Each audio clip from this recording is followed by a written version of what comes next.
Welcome to Pacific Beach Presbyterian Church's Roots service.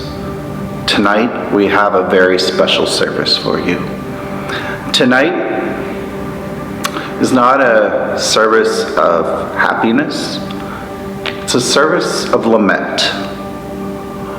Lament is something that some of you may have heard of because you know there's a book in the Bible called Lamentations. Or maybe you've heard of some of the Psalms that are called laments.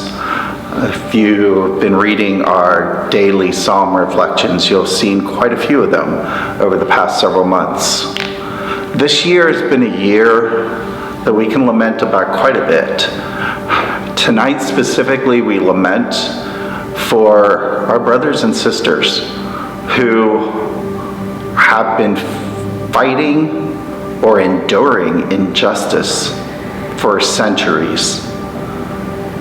I am a white man, and I don't often understand how privileged I am. Sometimes I do, but not always. And the events of the past few weeks have definitely made it much more clear.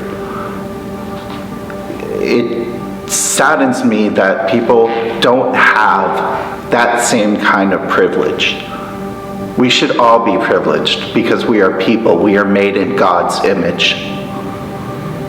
Nowhere in the Bible does it say that someone is not in God's image because of the color of their skin or because of their racial background.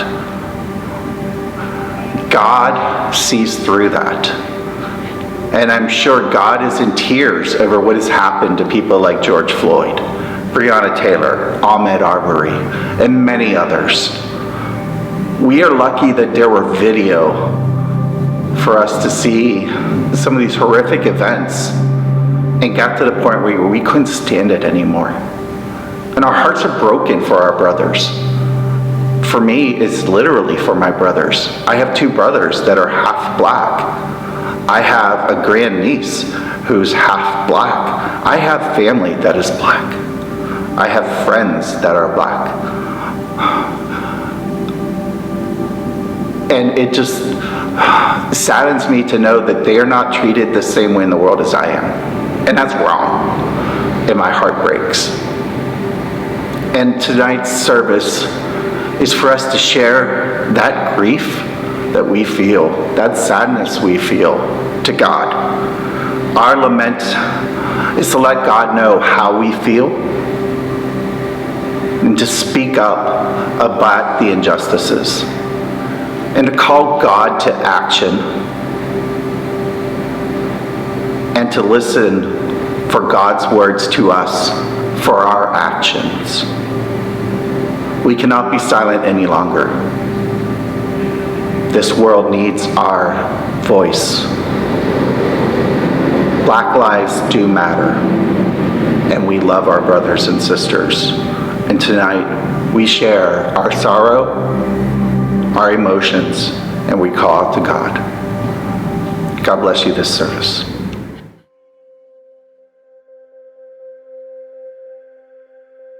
I'm sorry.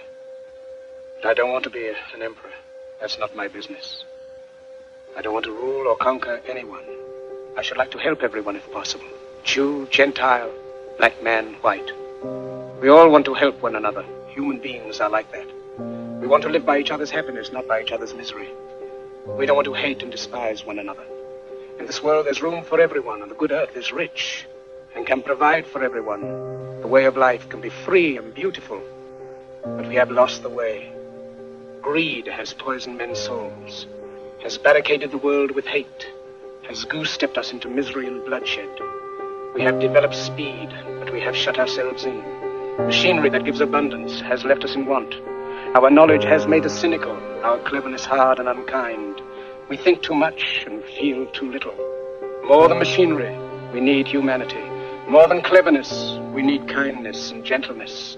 Without these qualities, life will be violent, and all will be lost. The aeroplane and the radio have brought us closer together. The very nature of these inventions cries out for the goodness in men, cries out for universal brotherhood and the unity of us all. Even now, my voice is reaching millions throughout the world. Millions of despairing men, women, and children, victims of a system that makes men torture and imprison innocent people. To those who can hear me, I say, do not despair. The misery that is now upon us is but the passing of greed, the bitterness of men who fear the way of human progress. The hate of men will pass, and dictators die, and the power they took from the people will return to the people. And so long as men die, liberty will never perish. Soldiers, don't give yourselves to brutes, men who despise you, enslave you, who regiment your lives, tell you what to do, what to think, and what to feel, who drill you, diet you, treat you like cattle, use you as cannon fodder. Don't give yourselves to these unnatural men with machine minds and machine hearts. You are not machines, you are not cattle, you are men. You have the love of humanity in your hearts. You don't hate, only the unloved hate, the unloved and the unnatural. Soldiers, don't fight for slavery, fight for liberty. In the 17th chapter of St. Luke it is written, the kingdom of God is within man, not one man nor a group of men, but in all men, in you. You, the people, have the power to create machines, the power to create happiness. You, the people, have the power to make this life free and beautiful, to make this life a wonderful adventure. Then in the name of democracy, let us use that power. Let us all unite. Let us fight for a new world, a decent world, that will give men a chance to work, that will give youth a future and old age a security. By the promise of these things, brutes have risen to power, but they lie. They do not fulfill that promise. They never will. Dictators free themselves, but they enslave the people. Now let us fight to fulfill that promise. Let us fight to free the world, to do away with national barriers, to do away with greed, with hate and intolerance. Let us fight for a world of reason, a world where science and progress will lead to all men's happiness. Soldiers, in the name of democracy, let us all unite!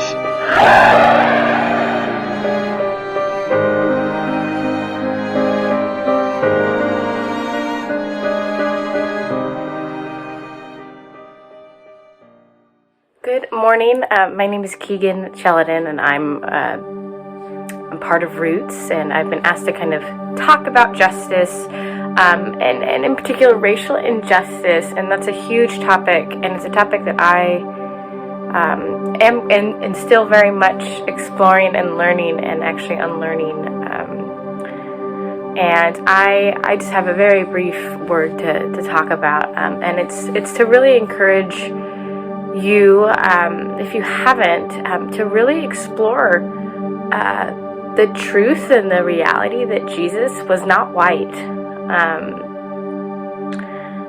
I read something on Instagram the other day, and it just reminded me, because I've known for a long time that Jesus is not white. He's born in the Middle East. He was likely. I was reading an article today by a professor she was once a professor at Duke, where I went to school, and she's saying, Jesus probably looked more like me, a black woman, than you, a white woman, when she was talking to one of her students who kind of said, well, no, Jesus is white. And it's this common thing that we have where we believe that Jesus is white, and that's because it's been passed down for pretty much centuries. And it's honestly a really, if you want to know that white privilege exists, the fact that Jesus was closer to a black woman in terms of his skin tone really shows that we have something to discuss in the church, and we have more work to do. And that's what I would love for you to kind of think about this week. What does it do to my spirituality to know that if you're a white person, see Christ as white? What can it open me up to that I'm neglecting?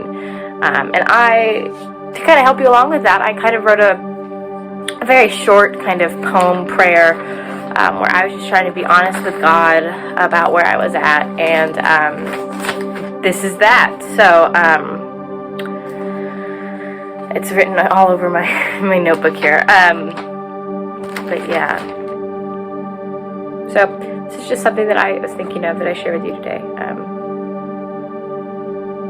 I don't know how to walk or talk when the only Christ I've known is whitewashed in the pages of a book where no white man has stood.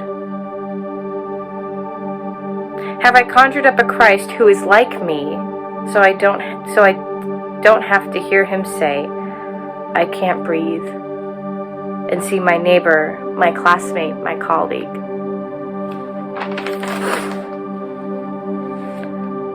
O Lord, have I neglected your skin to choose who is my own kin? It's built up in me, my ribcage, a frame of privilege. My soul hides behind ivory peace, with little desire to be released.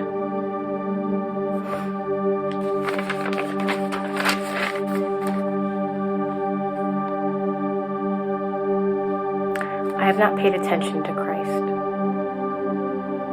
I've went ahead and followed a Christ of my own making, passed down by all the white men and women before me. I don't know how to walk, and I don't know how to talk. But Lord, I'm listening. Show me the truth. Let me see you as you are. Let me see as you are. Thank you, Keegan, for sharing. Now I want to invite you all to spend some time with us lamenting together. As I prepared to speak these words, a lot of emotions have overcome me. A lot. There are tears in my eyes, if you can't tell, and they're not fake. They're very real. This has been a very hard time for our country. Watching the video of George Floyd floored me. It was disgusting, but I didn't expect it to change anything. And I do take hope, encouraged by the fact that it is changing things. So while we do lament, I do also ask you, hold on to some hope that things are getting better. There's a lot of work to be done. But before that work is done, let's grieve together. Let's come to God in our feelings, our raw emotions, and let's listen for his response. So please spend the next period of time with me and lament together.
us from just singing, move us into action.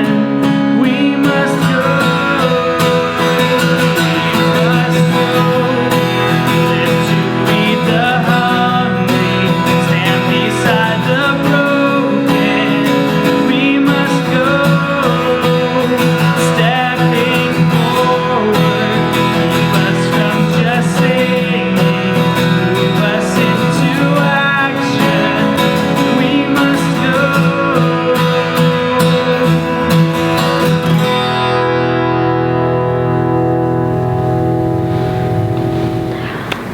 Hello everyone. Today I'm going to be reading Ephesians 2:14 through 21. But before I start reading, I want us to understand what this passage means. This passage is God's way of seeing this world, the way that He meant for it to be, us coming together in unity. And that's why we're having this service today, where we're all able to come and just be one in unity with Christ and lament with our brothers and sisters that are hurting. So let's go ahead and read this. Ephesians 2:14 through 21.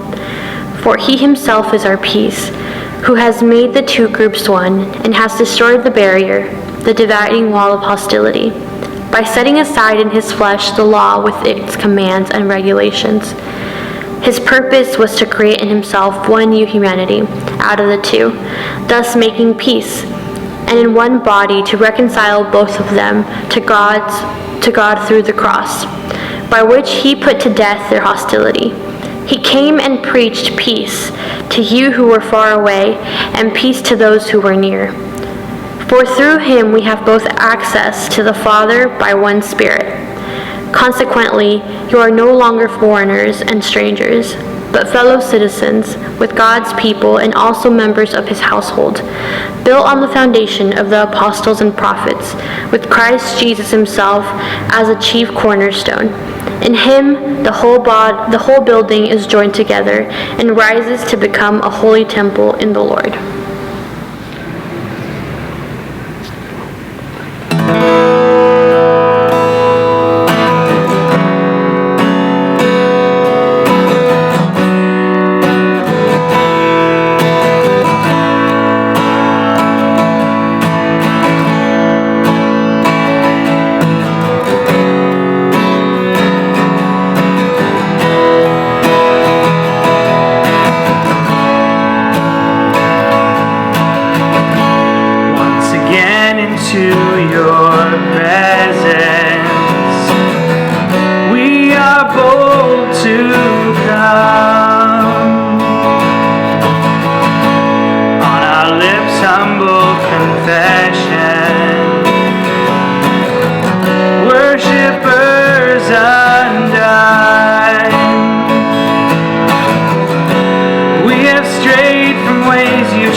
Lord, have mercy.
Hey church, my name is Hannah Macias. I'm a San Diego native and I'm here to sing a song for you guys, with you guys today. This song is based out of Psalms 13, where David cries out to the Lord and he asks God, why haven't you shown up yet? Why haven't you shown your face to me? Have you abandoned me? Have you left me? And oftentimes we can feel that way, and especially nowadays when everything is just so polarized and there's a lot of information on the internet, there's a lot of feelings that we have within ourselves and our homes and our friends. It's hard to see God sometimes. It's hard to see His face. It's hard to hear His voice. But I want to invite you into this moment to lean into His heart. And so as we sing this song, I pray that the words would resonate with you, that you would be able to hear the voice of God. You should be able to lean into His love and discover more of who He is. Even in a crazy time when we can quickly turn our faith away, we can turn our faces away from God, God's inviting us to lean in and to trust Him. So I pray that this song would help you do just that.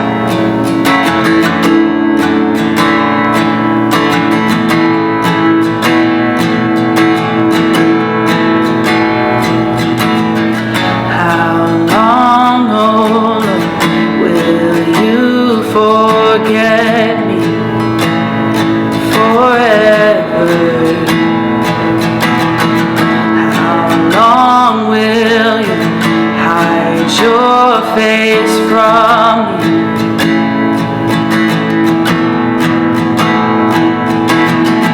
How long must I wrestle with my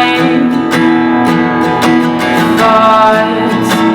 And every day have sorrow in my heart. But I trust in your unfailing love. My heart rejoices in your salvation. I will sing to the Lord. For He has been good to me, been good to me.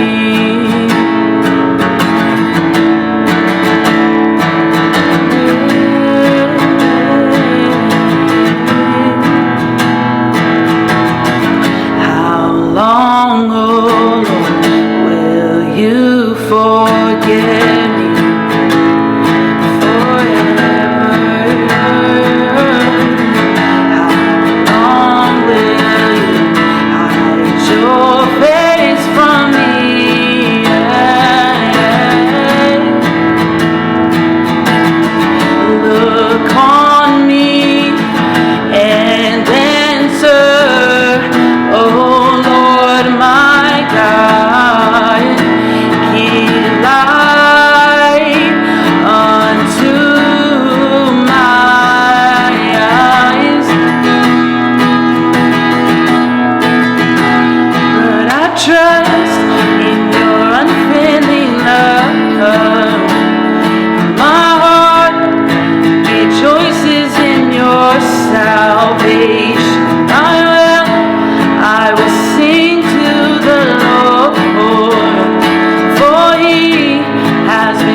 Up my head to the Lord, I cry aloud, and He answers to me from His holy hill.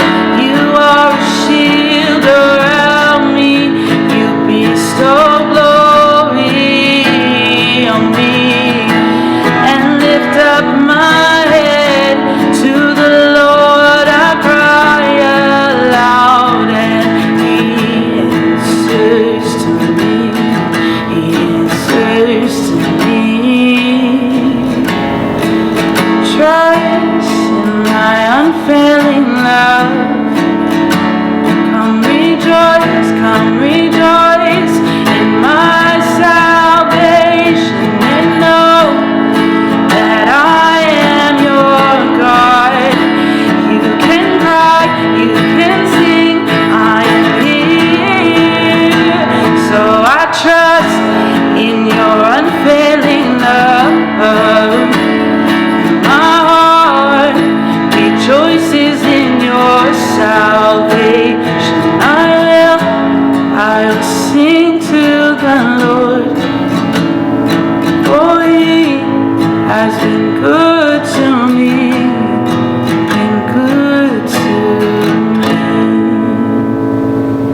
We're going to close our service with some action items, some links to some resources for learning and for further action you can take. But the first action we have is one that Jesus demonstrates to us.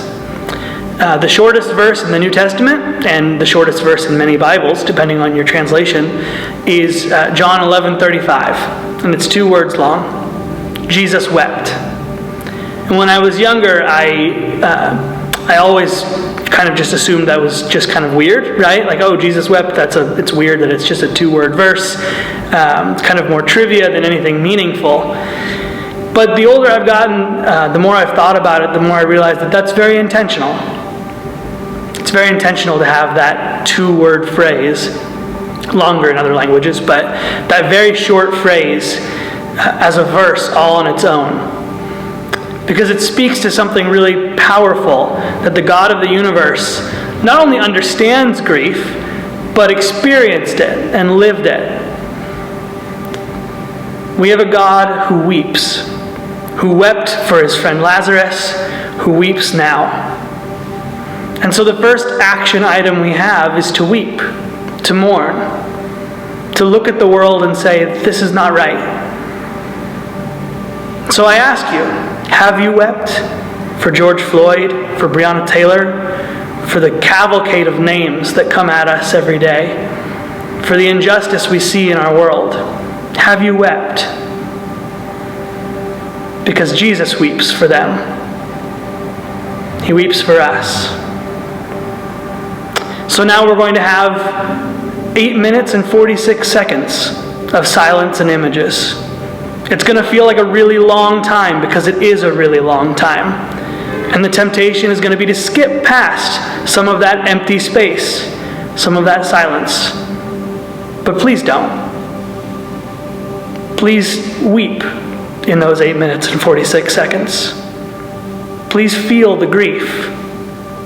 Understand a little bit the pain that others are feeling. And after that time, I'll be back with a few more ideas, a few more suggestions of how to go forward, of where to go next. Let's pause. Let's weep. Let's mourn together.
Having watched that video, having spent those 8 minutes and 46 seconds in silence, we close our service with some next steps. First, as we have already done, as we will continue to do, we weep and mourn. But after that, as we grieve, as we lament together, as we've been doing in this service, we need to listen, we need to learn. We need to read books, read articles, talk to people who have different perspectives than we have, so that we can become more aware, so that we can grow as people who not only think of the world from our own point of view, but learn how to see it from others' point of view.